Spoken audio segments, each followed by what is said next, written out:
Olá, alunos! A situação está difícil? Às vezes nós temos medo, temos insegurança. O povo de Deus também, em todos os tempos tinha tudo isso, insegurança, medo. Observemos o nosso versículo de hoje, que eu escolhi para a nossa aula de hoje. É segundo o apóstolo Paulo, conversando com os cristãos de Corinto. Está lá na segunda carta aos Coríntios, capítulo 4, versículo 16. Diz ele aos cristãos: é por isso que não desanimamos. Embora exteriormente estejamos a desgastar-nos, mas interiormente estamos sendo renovados a cada dia. É nessa renovação que sentimos a cada dia o desejo de conhecer profundamente o que Deus nos tem a dizer, ou seja, a verdade.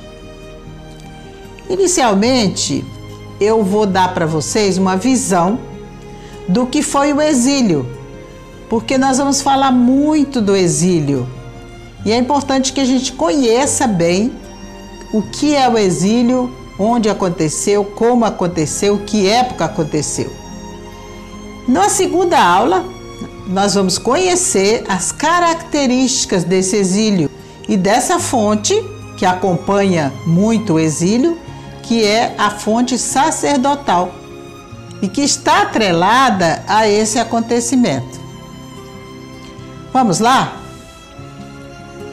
Como falamos, com a morte do rei Salomão, isso em 931 a.C., século X, o povo de Deus se dividiu em dois reinos. Vocês lembram? O reino do sul tinha duas tribos, com a capital em Jerusalém, lá onde tem o templo. O reino do norte, com 10 tribos, cuja capital é Samaria. Cada um desses reinos andou por muitos descaminhos, se desviou do Senhor, se desviou do projeto de Deus, aquele projeto que Deus deu a Abraão.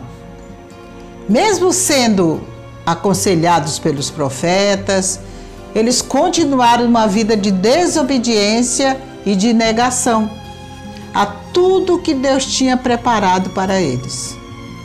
Vocês estão vendo até aqui um panorama do que acontecia nesses dois reinos, a começar pelo que os reis de cada um desses reinos faziam.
E na visão dos profetas, isso desagradava muito ao Senhor, profundamente.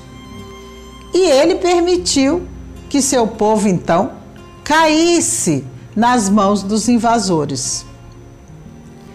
Mas estava sempre com eles, Deus nunca os abandonou. Por certo, Deus lhes daria uma nova oportunidade de retornar à sua terra, que era Jerusalém. Sempre com uma nova chance de recomeçar. Como vimos, o peso da desobediência desse povo ao seu Deus era muito grande.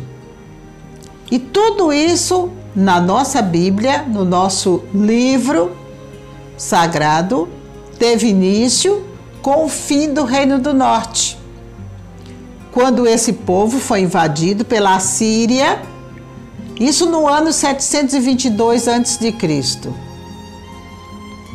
Isso o livro de 2 Reis, a partir do capítulo 17, principalmente no versículos 5 e 6, nos conta com detalhes o que aconteceu, que foi mais ou menos assim.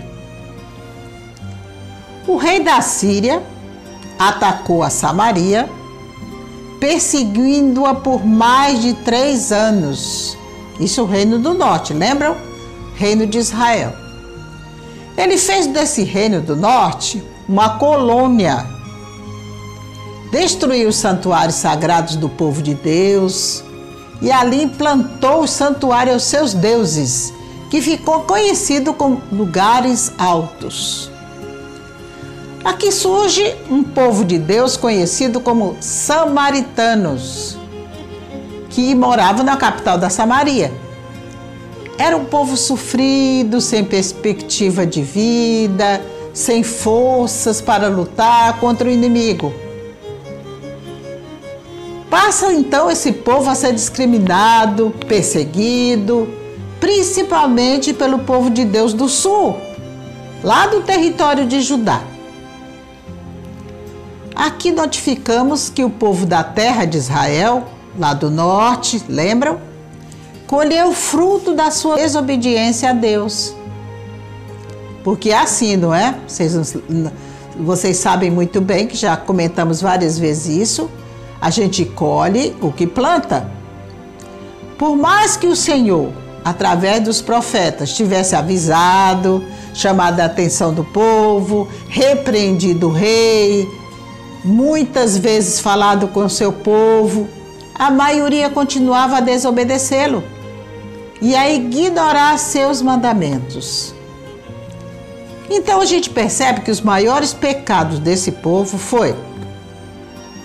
foram praticar a idolatria dos seus invasores. Eles traziam seus ídolos e o povo acatava. Mostrar-se alheios aos caminhos retos com o Senhor, tendo seus corações endurecidos, como diz muito o profeta, um coração de pedra.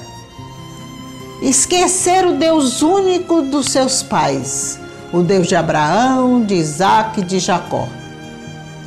Eles também consagraram seus filhos aos ídolos e aos deuses pagãos.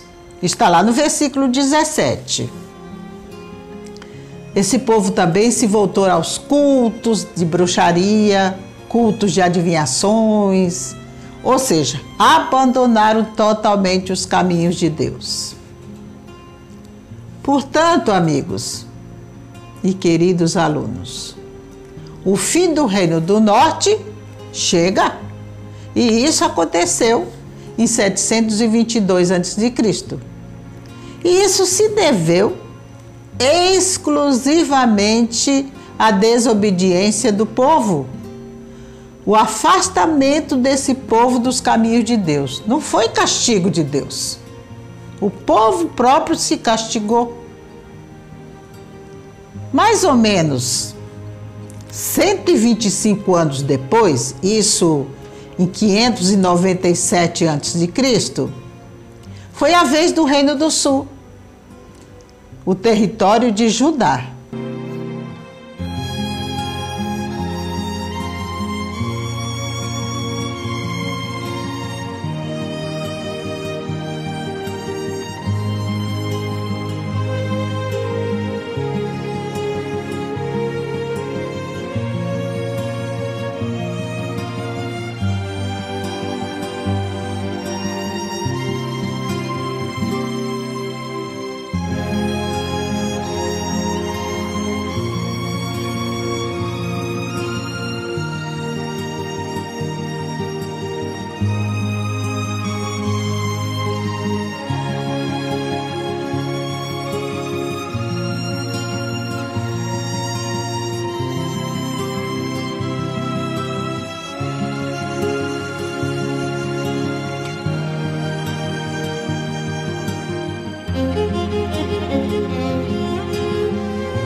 Isso nós sabemos e conhecemos muito bem lá no livro dos Reis.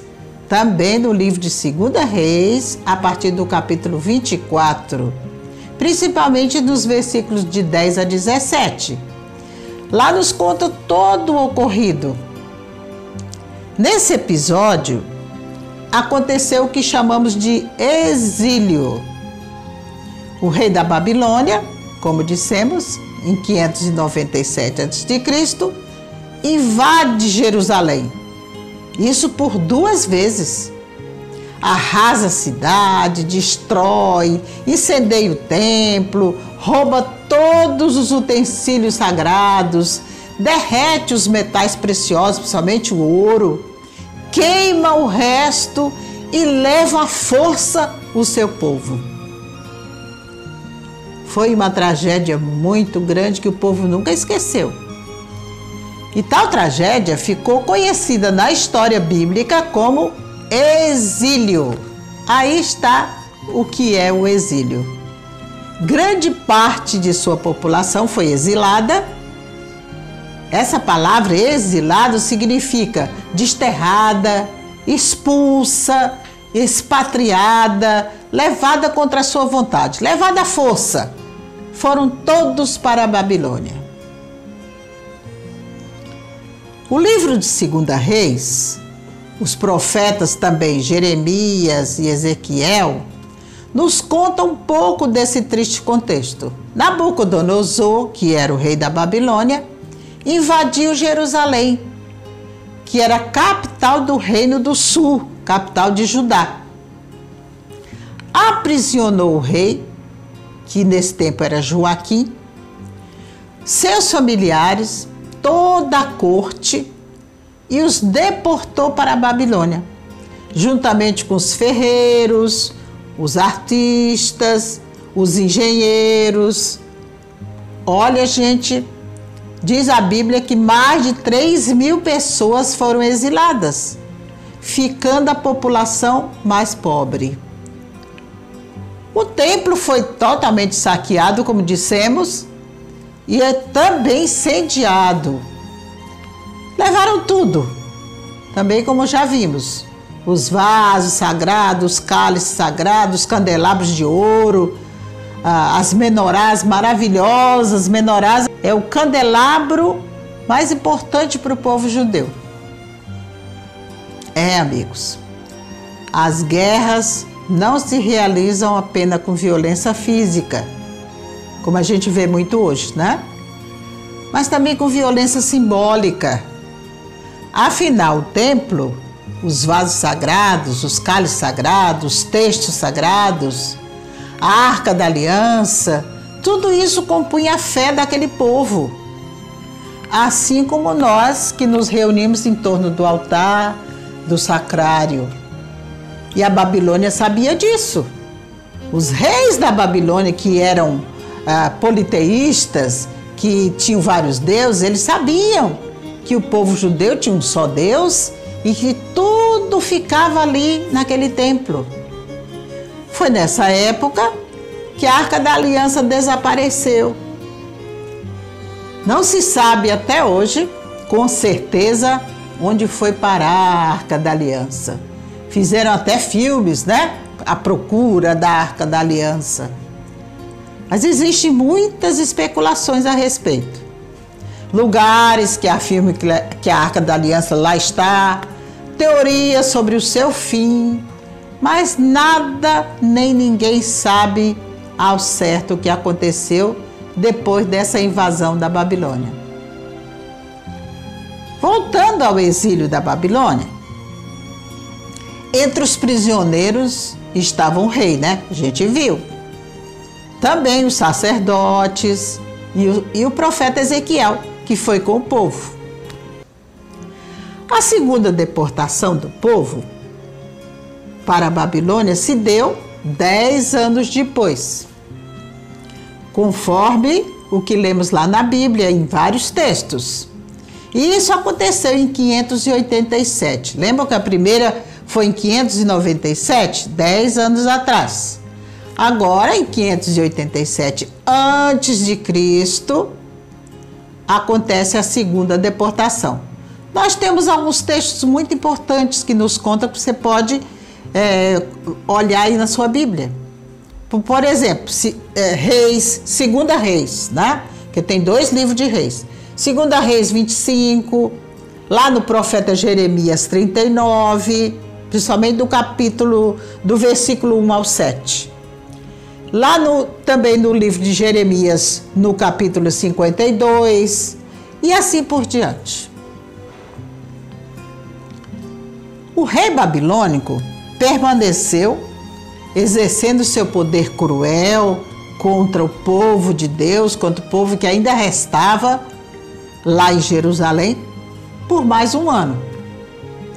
Resolvendo então levar dessa vez o povo mais simples, mas que tivesse profissão. E isso se deu um ano depois, em 586 a.C. Esse exílio foi muito importante para esse rei e muito difícil para o povo de Deus. Junto com esse povo foi o rei de Judá, que chamava-se Sedecias. E ele sofreu muito nas mãos do invasor antes de ir lá, e morreu lá no exílio. Então, alunos, a fonte que estamos conhecendo hoje, que é a fonte sacerdotal, fez parte desse povo no exílio babilônico. Essa fonte é indicada pela letra P do alemão Priester, que significa sacerdote. Ela se torna mais forte nesse período do exílio, ou seja, no século 6 a.C. A religiosidade do povo de Deus nessa época estava sendo vivida fortemente, o mais que eles podiam lá na Babilônia. Mas, de todo caso, foi seriamente abalada e foi provada diante da visão que eles tinham. Que visão que eles tinham? Eles olhavam aqueles magníficos templos lá na Babilônia, dedicados aos deuses pagãos, e que foram, entre aspas, vitoriosos. Trouxe todo o povo de Deus para lá. Enquanto que o Deus deles, o nosso Deus, parecia estar derrotado. Por isso eles começaram a se sentir abandonados. Deus nos abandonou. Deus nos jogou aqui na Babilônia. Aqui vamos viver para sempre, vamos morrer aqui. Lá no exílio, muitos deles não conseguiam entender porque Deus tinha permitido tanto sofrimento. Porque eles tinham perdido seu templo. Por que Deus tinha permitido seus símbolos sagrados serem destruídos? Que era seu lugar de adoração, o templo. Suas casas foram destruídas. Eles deixaram a sua terra, deixaram seus parentes, poucos conseguiram vir com a família inteira. Seus pertences, suas coisas de uma vida inteira, tudo desapareceu. O profeta Ezequiel, que também era sacerdote e que tinha ido com o povo, conta um pouco dessa caminhada até a Babilônia e lá na Babilônia também, no início do seu livro. No capítulo 1, versículo de 1 a 3, a gente percebe o que o profeta Ezequiel sente. Ele que tinha ido com o povo. Também Jeremias, que não foi com o povo, ele ficou em Jerusalém. Mas ele também nunca abandonou o seu povo. Ele contribuiu muito com seus escritos, que estão lá no segundo livro de Isaías, no Deutero Isaías, a partir do capítulo 41, do versículo de 1 a 5, no 45, no 48, nós vamos ver trechos desse amor do profeta ao povo, advertindo esse povo, acalmando o povo, dando coragem, Tudo isso em nome de Deus. O profeta explica lá também com detalhes, né? Vocês vão ler o livro e vão perceber que as pessoas tenham paciência. E a razão porque de tudo aquilo que estava acontecendo ele ia dizer. E qual era a causa, gente? Vocês imaginam? A causa central de tudo aquilo tinha sido a conduta errada do povo em relação ao seu Deus. Isso a partir dos reis, conforme estamos novamente vendo nessa tabela que eu tive o trabalho de deixar para vocês. Nós fizemos uma tabela de todos os reis, como eles se comportaram, como eles viveram. E aí vocês vão entender realmente por que esse povo estava lá no exílio.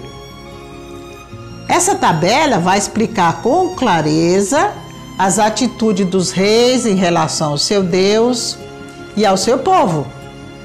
O pecado do povo, a prática da idolatria, o trocar Deus por outra coisa, a comodidade de se adequar ao rei do outro, as riquezas que vinham com essa vivência, o dinheiro que eles conseguiram, a posição privilegiada, tudo isso porque eles se tornaram politeístas.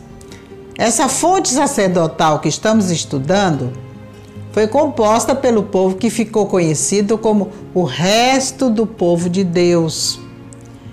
O que sobrou dos sacerdotes do Templo de Jerusalém, dos sacerdotes que vieram do norte de Israel, lembram depois da invasão da Síria, em 722 a.C., que houve aquela invasão? Então, vieram muitos sacerdotes e também o povo para o Reino do Sul. Isso aconteceu no século 8 a.C. E também de alguns profetas que foram com o povo exilado para a Babilônia, no século 6 a.C. Eles também faziam parte do chamado povo de Deus, que, embora acreditando no mesmo Deus, não possuíam o mesmo pensamento, nem a mesma forma de segui-lo ou celebrá-lo. E também escreveram a Bíblia, refletindo tudo isso em seus textos. Por isso que a gente vê que há uma miscelânea de pensamentos nessas redações. Vejam aqui, queridos alunos, que na verdade todas as fontes que estamos conhecendo até aqui, fontes ou tradições, que foram a javista, a eloísta, a sacerdotal e depois vamos ver a deuteronomista, amavam, obedeciam, adoravam e celebravam a Deus em seus cultos, em seus santuários, mas de formas diferentes. E isso é bom. Deus gosta de criatividade. Pois bem, conforme o profeta Jeremias, nas colônias babilônicas, os exilados de Jerusalém viviam sob a autoridade espiritual dos anciãos e dos sacerdotes. Isso você vai conferir lá em Jeremias, no capítulo 29, do versículo 1 até o versículo 14. Estes eram os responsáveis pela parte ritual, espiritual e religiosa e até disciplinar dos exilados judeus. Por isso, amigos, é importante entendermos o contexto do texto, as circunstâncias em que esses textos foram escritos, porque passamos a entender também o porquê de uma determinada tradição valoriza mais um aspecto e outra tradição valoriza outra. O certo é que, na volta do exílio, 70 anos depois, isso já no século V a.C., houve uma fusão das 4 fontes, ou 4 tradições, principalmente na composição do Pentateuco.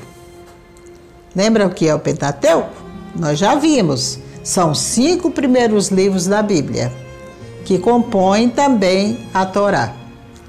Ainda, segundo as citações do profeta Baruque, lá no capítulo 2:13, também de Ezequiel, no capítulo 12, versículo 16, o povo no exílio dizia em oração a Deus algo que ficou marcado até hoje para o povo de Deus.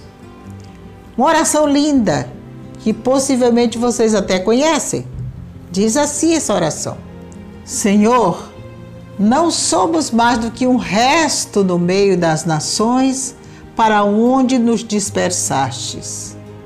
Ou como conhecemos bem hoje, é chamado de um resto de Israel. Vamos conferir também que é no sofrimento do exílio que nasce a mais forte ainda no coração do povo a promessa messiânica, a luta pela chegada do Messias que iria salvar e restaurar novamente Israel. Isso nos diz o profeta Ezequiel, lá no capítulo 6, do versículo 9 e 10. Ele diz o seguinte: Deus reunirá esse resto purificado para a restauração messiânica. E o profeta Jeremias acrescenta que o Messias virá do tronco de Jessé, ou seja, será descendente do rei Davi. Lá em Jeremias 23, no versículo 3, no 5 e também no 6, diz assim: Em seus dias Judá será salvo e Israel habitará em segurança. Olha que esperança para o povo, não é? Agora que temos uma visão panorâmica do contexto em que surgiu essa tradição sacerdotal e do que foi o exílio babilônico na formação do povo, vamos, na segunda parte dessa aula, analisar algumas de suas características. Tudo bem? Até a próxima aula então, queridos alunos.